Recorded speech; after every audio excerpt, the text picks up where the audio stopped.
The Chargers offense has struggled over the past few games, but if they can find a better way to use their rookie wide receivers, they'll have a much better shot at consistency. You are Locked On Chargers, your daily podcast on the Los Angeles Chargers, part of the Locked On Podcast Network, your team every day.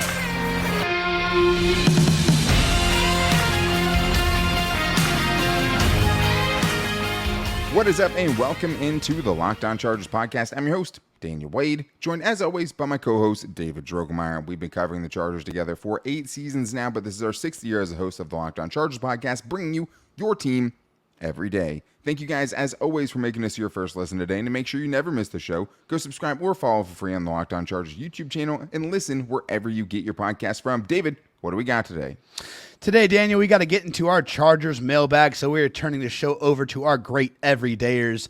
This one's all about you guys. So we're going to talk about Quentin Johnston, Derius Davis, getting them more involved in the offense, and is time running out on Chargers general manager Tom Telesco?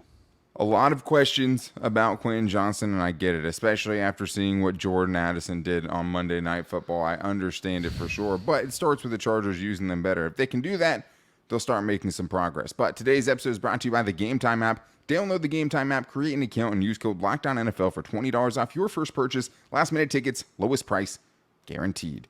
David, we have a question here from Dudley Do-Right on Twitter who asks, shouldn't Kellen Moore work more yards after the catch type of plays, wide receiver screens, slants, curls, reverses, etc. into the playbook for Quentin Johnston and Derius Davis? They are our fastest offensive players, and I don't think it's even that close. That part can't be contested. I mean, those guys are your most explosive offensive players. And I think for the most part, we've seen that with Derius Davis. I think with Derius Davis, it's more of just the frequency in which he's being used. And he's also the main return guy in both kick and punt returns. So maybe they're still not trying to expose him too much offensively. Sure. He's actually played really well. I mean, David have both wanted more touches. David used that as one of his keys for success last week. But I think a lot of this has to do with Quentin Johnston because they seem to know how to use Derius Davis. Yeah. They know what they want there. They're not using him as, just go routes and trying to do things he's the gadget guy. Quentin Johnston seems like they're having a much tougher time using him. And a lot of the things Dudley Do-Right's bringing up here are the things that we want to see from them going forward. And I think if they can find that, David, that gets you closer to consistency. That gets you closer to less droughts offensively that have absolutely killed them over the last 2 games. And it should be the main focus or one of them at practice. I just don't feel like it should be that difficult. I mean, it's pretty cut and dry, Daniel. I mean, you brought Quentin Johnston in. You drafted him because he's a yards after catch monster. That's what he did in college football. He forced 45 missed tackles across 3 seasons at TCU. It doesn't need to be overthought. You need to get him the ball in space. You need to get him the wide receiver screens, the slants, the drag routes. You got to get him in space so he can operate. That's what you brought him in to do. That's the skill set that you saw that attracted you originally to Quentin Johnston. So you have to start throwing him the ball and devising plays specifically for him. You got to get him more than 2 targets a game. Yeah. Nobody in the entire NFL is going to be able to provide any kind of consistency or get any kind of confidence when they don't get more than a couple of targets every single game. That's got to change. The play types have to change. Don't overthink it. Go back to what made him successful, what made him a first-round pick in the first place, and that's by getting the ball in his hands in space. And I think a lot of people are frustrated because I think, at least on the broadcast version of the game, you see Quentin Johnston winning some of these one-on-ones off the line of scrimmage, and he looks open, right? And you can't always see where the safety help is, and a lot of times he's not as open as he seems. But I think a lot more of it has to do with the type of routes they're having him run in most of these games, which are clear out routes and things like that, where it's like, I understand he's not always creating separation, but when you're running him into 2 deep safeties to open up things for guys underneath, you're not going to get a lot of separation in those situations. And I do think he is struggling with the physicality of the NFL. He is struggling to get separation on some of these routes and not opening up a clear window for Justin Herbert. And the problem is when it was Mike Williams who wasn't getting a ton of separation, Justin Herbert had full trust to let it rip to him anyways, because he had a little bit of a bigger body, right? And he had great hands, and he just trusted that the ball wasn't going to get intercepted. Like, the bad thing wasn't going to happen. And most of the time, Mike Williams is going to come down with it. But I think it has been a combination of him dealing with rookie struggles and also just Justin Herbert not trusting him. There's a chart here from Throw the Damn Ball on Twitter that I want to show that everyone's been kind of showing around. You can see on the far left, you have Mike Williams, who got no separation. And this is basically the vertical axis on here is talking about how receivers do at the catch point, which is how well they're catching the ball once it's in the air and what they do with it afterwards. As you can see, Quentin Johnston is on the very bottom left of all the receivers in the NFL as far as what he's doing after the catch and at the catch point. Catch point wasn't really his strength coming in, right? Yards after the catch was, but like the targets he's getting, you're not going to get yards after the catch on back shoulder throws. And you can see on this chart as well that Joshua Palmer and Keenan Allen are right next to each other as far as gaining separation. Both have been good after the catch and at the catch point. But it is a combination, David. It's not as if Quentin Johnston is running wide open through the secondary in every game, but he is getting open at times, and they do need to make it so that he is one of the primary reads in Justin Herbert's, progression. Yeah. And also, though, when you do that, though, you better make sure he's the one getting open, because if he's the first read and he's not getting open, then that slows everything down. And I have hopes that when Jalen Guyton gets back, he can be the guy that gets sent on those clear out routes, and you can use Quentin Johnston more underneath, which I think is what this offense wants to do. Yeah, exactly. And so that was basically just about the separation and how good people are after the catch. And for those on the podcast audience, basically Quentin Johnston has not been great after the catch so far this season and has not really done great as far as the separation he's creating. But I think that has a lot to do with the routes they're running, how they're using him. But it also is some on him, too, and being able to find separation from the DBs he's going up against. But it does bring up a good question here from E-Wing Fighter Pilot, who says, hey, guys, keen to see close to halfway through the season where your grades are at on the Chargers rookies. So hard to do rookie grades at this point, even this early in the season, David. But we'll, have some fun with it for sure. Let's start with the first two guys we can talk about, because we can really only talk about Quentin Johnston, Thule, Derius Davis, and Scott Matlock, because those are the guys we've seen play, really, and get actually some decent amount of snaps, right? So let's start with Quentin Johnston and Thule. Where are you going for those grades? Yeah, Quentin Johnston just underutilized, not utilized properly, and I think there's fault on all sides. I think it's the Chargers. I think it's Quentin, and I think it's the play calling. I think all of those things are kind of working against Quentin right now, so my grade for Quentin is a C. I just feel, and it feels more just like incomplete just because I feel like they need to do more with him. Then we get to Thule. Thule's been fantastic. I mean, there's no other way to put it. He's tied for third amongst rookies in sacks. He has 21 total pressures, 14 run stops, an 83.2 run defense grade. I got to give Thule an A-. I think that's an absolute home run pick.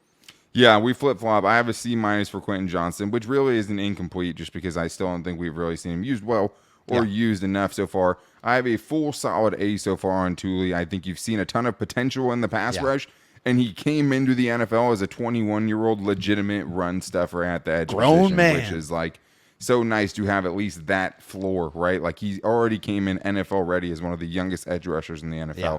Derius Davis and Scott Matlock, David, got to be quick here. What are your grades on those guys? Yeah, eighth in the NFL in yards per punt return at a whopping 12.2. He's been absolutely dynamic as a punt returner, and he's been a great gadget guy. B+ for Derius Davis, one of my favorites in the draft. Really excited that he's doing well. And then Scott Matlock, a 6th-round pick, only a couple tackles and a little just over 108 snaps. A couple pressures. He's a 6th-round pick. So the fact that he's getting on the field as a rotational depth piece, I think is solid. So I'm going C- for Scott Matlock. Yeah, we both have the same for Derius Davis, B+. I think the nice thing, especially for that, since he was a 4th-round pick, which comes into, the interaction as well, or the equation, I should say, is that you've actually seen him be good on special teams and also give you some value offensively, which we weren't totally sure about what the value offensively would be. 100%. But it's just so funny how they know perfectly how to use Derius Davis, but don't know how to use Quentin Johnston. I have a C on Scott Matlock, another kind of incomplete. 2 pressures on 62 pass rushing snaps is where I would be like, hey, I'd like to see a little bit better, but he was always going to be a little bit of a project, I think, for him. He's just not an impact rotational player at this point. Right. But there's not a ton at defensive tackle outside of Morgan Fox being able to get pressure at this point in the season. But we do have more to get into, and a tier has something for Tom Telesco. A tier is fed up. So we're going to talk about if time is running out potentially for Tom Telesco if things keep going south in 2023. Coming up right after this. First, though, I do want to tell you guys about Game Time, because buying tickets to your favorite events shouldn't be stressful, and Game Time is the fast and easiest way to buy tickets for all the sports, music, comedy, and theater near you. With killer last ticket available for you on Game Time. If you're looking last minute, there's only one place to go, and they have so many deals going on at all times that you're going to find the ticket that you're looking for at the best price. And how do I know? Dan, how do you know you're getting the best price? That's because it comes with the Game Time guarantee, which means you'll always get the best price. If you find the tickets in the same section and row for less, Game Time will credit you 110% of the difference. It's the fastest growing ticketing app in the country for a reason. And the thing is like, if you're going to events anyways, use Game Time and save some money. You know you're not going to get a better price. You're going to be able to see the seats before you buy them to know exactly what you're getting yourself into. And of course, with Game Time, you can also just make sure not only you're getting the best price, but you know that you can even be spontaneous if you wanted to, right? Like you can just go on Game Time. That's what I'll do sometimes and just scroll until I find some sort of event I didn't know was going on. And I know I'm getting a good deal on it. So if you guys want to save even more money, download the Game Time app, create an account, and use code LOCKEDONNFL for $20 off your first purchase. Again, that's LOCKEDONNFL for $20 off when you create an account and redeem the code. Download Game Time today. Last minute tickets, lowest price, guaranteed. All right, David, let's continue getting this Chargers mailbag here. And we have a fan favorite calling into the show today, and he has something for Chargers general manager Tom Telesco because, David, I think a lot of people, have been critical of Tom Telesco, I think, fairly, right? I mean, sure. I think at this point, what this is about is, hey, if the season keeps going the way it is right now, Brandon Staley gets fired, the Chargers decide to clean house. Does Tom Telesco stick around to get another choice at head coach and continuing to be the GM of this team? Let's hear what Atir has to say. David, this is Atir. Okay, my boy, I'm going to make it very simple. I'm sick and tired of Tom Telesco. I don't think the Chargers is winning a playoff game. I don't even think the Chargers win the Super Bowl. Do you think Chiefs assistant manager or Eagles assistant manager makes sense? To me, it does. What do you say? Let me know, my baby. I love you. Thank you. Dave, before we get into the different guys they could go with, I want to start with just this, right? If this happens, is there a cause for letting go of Tom Telesco? With what you've seen, right? This is season 11 for Tom Telesco. And there's no doubt about how many good players he's brought in, at least at the top end, right? Top first round, top shelf talent. He's done a really good job of evaluating. Yeah. But is this it for Tom Telesco, do you think, if everything continues to go south, the Chargers don't make the playoffs, they don't meet expectations in 2023?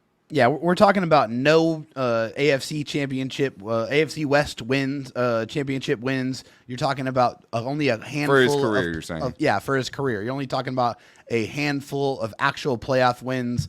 And we're talking about no championships overall, right? That's the measure of a general manager. Your job is to put the team together to win championships. And by that, and by the fact that the Chargers have hired 3 different head coaches in that time, and none of them have had success. So at the end of the day, how much more rope does Tom Telesco get? I just don't feel like at this point in time that he should be the guy going forward. How do you trust this guy to choose another head coach, regardless of the success he's had at the top end of drafts? I think the middle rounds of the drafts have been hit or miss. The back end of the draft has been mostly miss. So I just think given the track record and the lack of success, I don't know how the Chargers in good faith can continue with Tom Telesco as general manager, given the lack of success. I just don't see it. I think it is definitely time, if the Chargers don't make it to the playoffs and they don't win, that they say goodbye to Tom Telesco.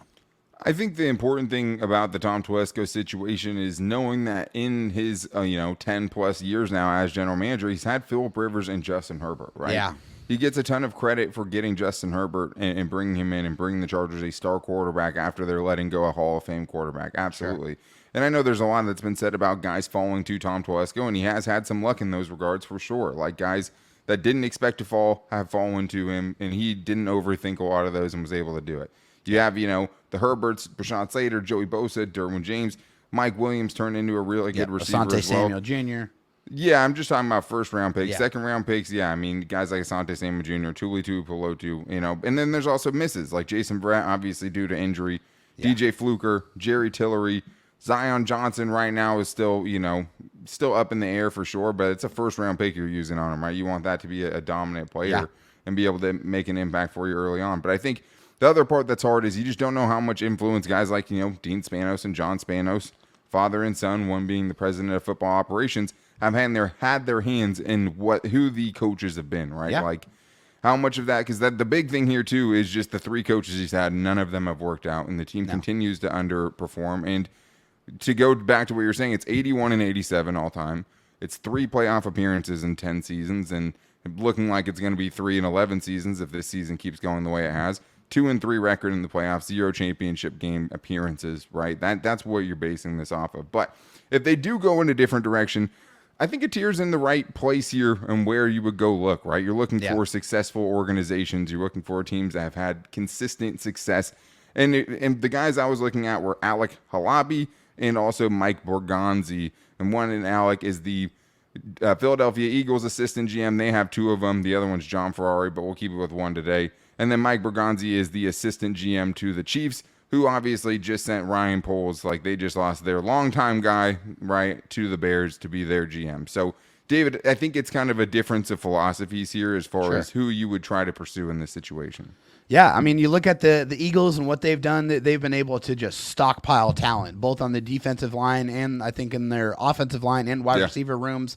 And they just churned that talent year in and year out. And they're aggressive, right? And yeah, go trade very for aggressive. AJ They make Brown trades. They do everything they can to update their roster, upgrade their roster. And then, going to the Kansas City Chiefs, they hired a Hall of Fame head coach.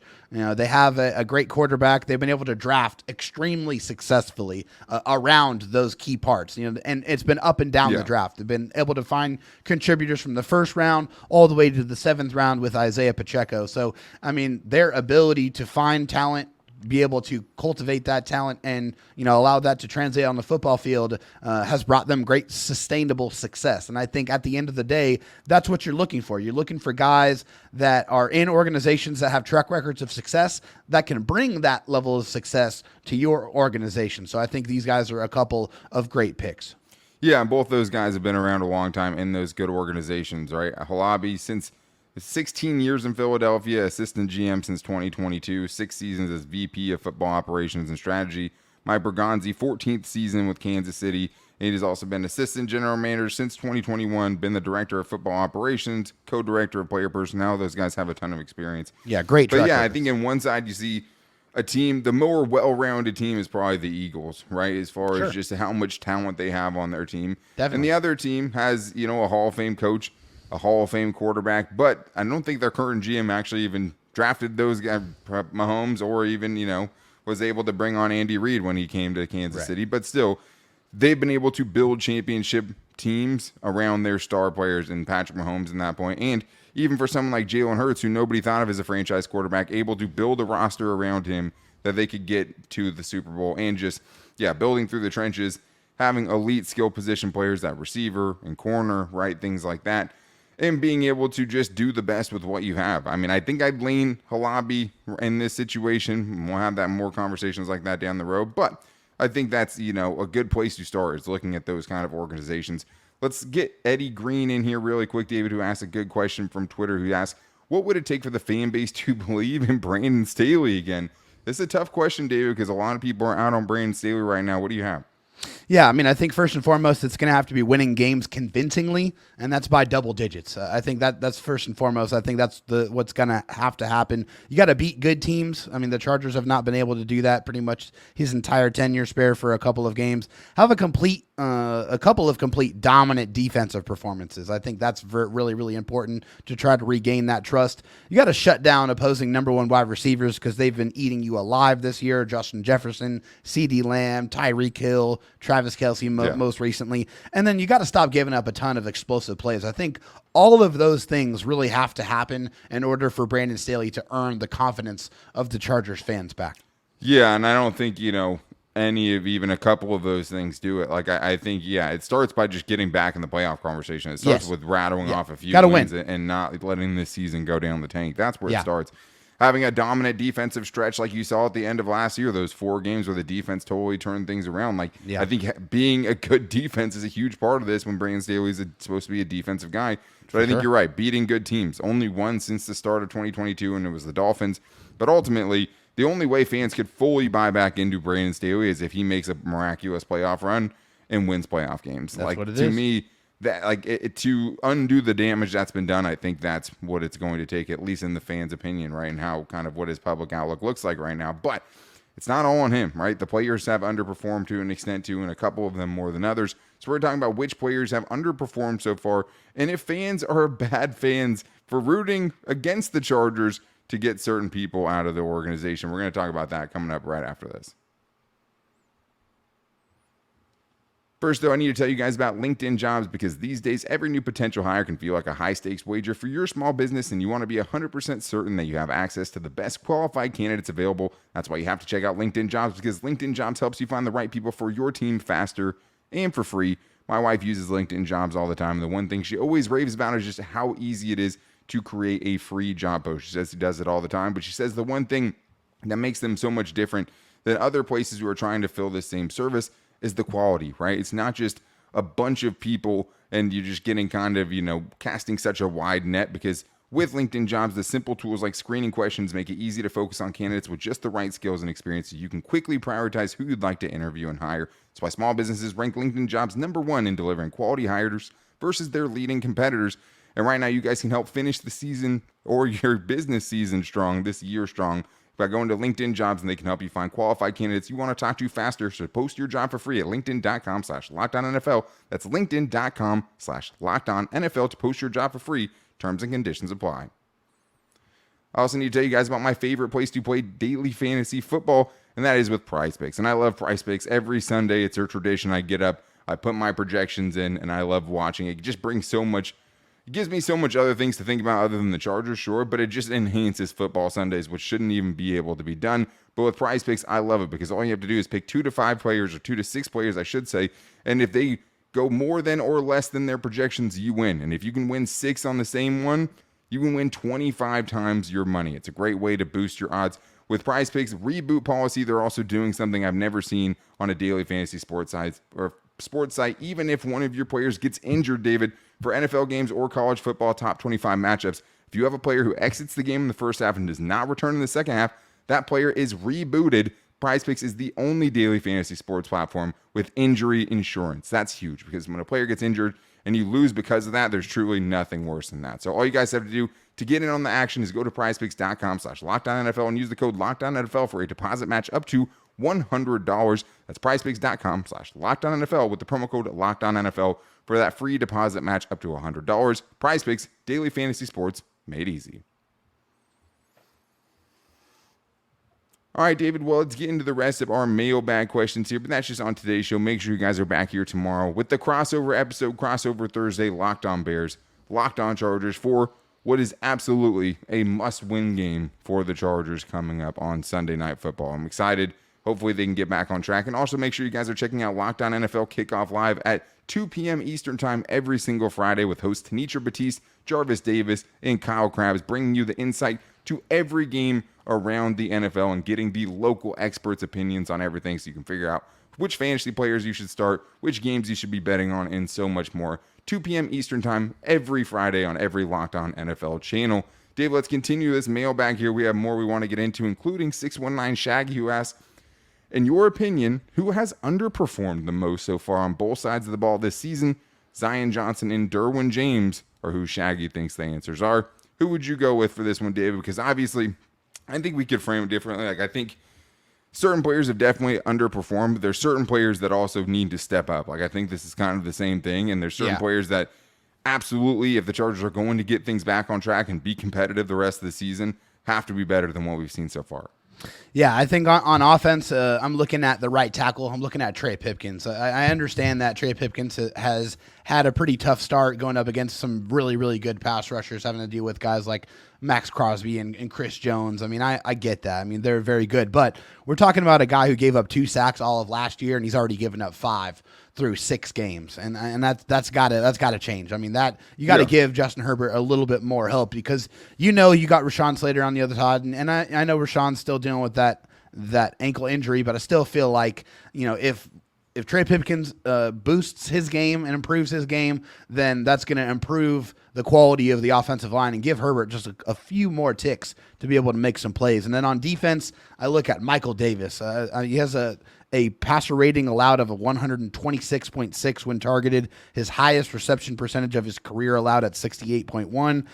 And he's allowing 11.4 yards per reception and has allowed 5 touchdowns already in 6 games. Michael Davis absolutely needs to play better football, and you kind of need that stretch that he had towards the end of the year where he had, really played the best football of his career. We need to see that Michael Davis return. I think those are 2 players that if they step up their game, it could really improve this football team. Yeah, I also went with Michael Davis, even though, you could say it's Derwin James too. I think Derwin James has been good in a lot of areas, and I think a lot of things don't show up on the stat sheet and you're not going to find. But he absolutely has to be better. He's getting paid like a superstar player. Definitely. Joey Bosa, I think, has been solid as well. And people don't want to hear solid. They want to hear you're great. They want to hear you're wrecking the games. And that's true. Neither Joey Bosa nor Derwin James has been a game wrecker outside of a stretch by Bosa against the Titans where he had 2 sacks and like 10 snaps that he played in that game. But besides that, they haven't been game-wrecking players. Michael Davis, it's been so weird, man, because he's such a flip-floppy player. Like one year he's really good. The next year he bounces back and isn't as good, and so on and so forth. Last year he ended the last season on the best stretch of his career. Yeah. And now this season, he was kind of starting at the beginning of the season, kind of wasn't when J.C. Jackson was still involved. He complained about being out of rhythm and getting sat. And then but now it's like, what's the excuse now, right? There's no more excuses. You're in, you're the starter, and it just hasn't been good enough. So I think offensively, I think you should go with the whole offensive line, right? Because that's not just Trey Pipkins not living up to his contract so far, even though some of those sacks, I wouldn't say 5 of them are all attributed to him. Some of them are coverage sacks. A lot of it with this, and the reason I use the entire offensive line has just been how they handle stunts and things like that. Like, they're not a good team at handling stunts and handoffs between the tackles and the guards, and that's been the one thing teams have been using over and over again to find quick pressures against the Chargers. So that has to be better. But it's Slater struggling due to an ankle injury, Trey Pipkins struggling. You have Zion Johnson, who's shown some improvements, but then just has really, really bad losses mixed in between them where he's just losing right off the snap. And then you have, I think, what are pretty much rookie growing pains with Jamari Sawyer, right? First season playing guard in the NFL level. I think that's to be expected. But this was supposed to be a good unit, right? And I know Corey Linsley's not out there, but it's still not good enough, and they have to be much better going down the stretch. But Sear Donnie, who's a little self-conscious about his Chargers fandom. Maybe it's because sometimes he's a Packers fan. Maybe it's because what he says. Let's hear what he has. What's up, guys? This is Donnie from Wisconsin. Am I a bad fan if I want the Chargers to lose to the Bears? That way Staley can get fired. Hopefully we promote Kellen Moore to head coach. See what he can do with full control. And then trade Eckler. Either get a late-round pick, get whatever. I'd like to see Isaiah Spiller, see what Josh Kelly can do with the starting role. Does that make me a bad fan? Later. I don't know, David. Does that make Donnie a bad fan? I'm not a huge fan of that mindset. I really don't like that. I do. I do hate that. I'm gonna be honest. Like, I've never been a fan of the tank. I don't like losing to try to get the best placement in the draft. If you're a fan of your team, you love your team, you should want them to win every single football game. I don't really care what the circumstances are. I just don't like that whole mindset whatsoever. I also don't think that Brandon Staley is automatically getting fired if they lose this weekend. This would be the next closest thing. I mean, if they go 2-5 and then have a game coming up against the Jets and they lose to go to 2-5 on Sunday Night Football and then go to 2-6 on Monday Night Football, maybe they would. It seems like Dean Spanos has promised Brandon Staley this season, for better or for worse. That's what the Chargers do historically. They almost always it's been since 1996 was the last time that they fired someone in season. So I understand it, but I don't think you should root for them to lose this weekend because they're not totally out of it. They could win the next couple of games and get themselves back to 500 and see where it goes. I don't think you root for that right now. And I'd also say we talked about yesterday potentially trading Austin Eckler because he is on an expiring contract. The two sides seem destined to split after the season anyway, so it makes sense from that standpoint. But you have to find someone that can fit his contract in this season. And I think there are some playoff teams, your prospective playoff teams that want to make a run, that Austin Eckler would be really good on. But I would say careful what you wish for as far as Josh Kelly and Isaiah Spiller, because we did see this team miss Austin Eckler for a few games, and we saw how bad that was, right? Josh Kelly obviously looked great. I definitely want to see him continuing to be involved because he looked super explosive in that last game, and the offense actually started doing something.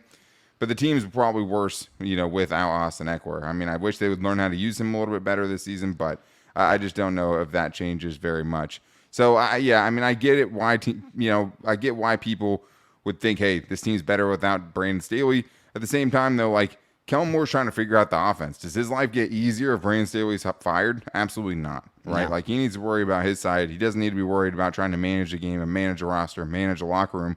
He needs to figure out how to get Justin Herbert in this offense going. Yeah. First and foremost. But that's going to wrap things up for today's show. Thank you to everyone who hit us up on Twitter at LockedOnLAC or called into the voicemail line at 323-524-7924. Make sure you guys get back here tomorrow for the Locked On Chargers, Locked On Bears crossover for Sunday Night Football this weekend with Lauren Cox joining the show. Can't wait for that, and make sure you guys don't miss it. Subscribe or follow for free on the Locked On Chargers YouTube channel and listen wherever you get your podcast from. You can also find the show every day on all of our social media, like Twitter at LockedOnLAC, or on Instagram at Locked On Chargers, on our Locked On Chargers Facebook page. And you can find me on Twitter at DanTalkSports and David Drogemeyer on Twitter at DroTalkSD. We both posted to our Twitter accounts as well. But make sure you guys are back here for crossover Thursday tomorrow. Until then, guys, take it easy and go Bolts.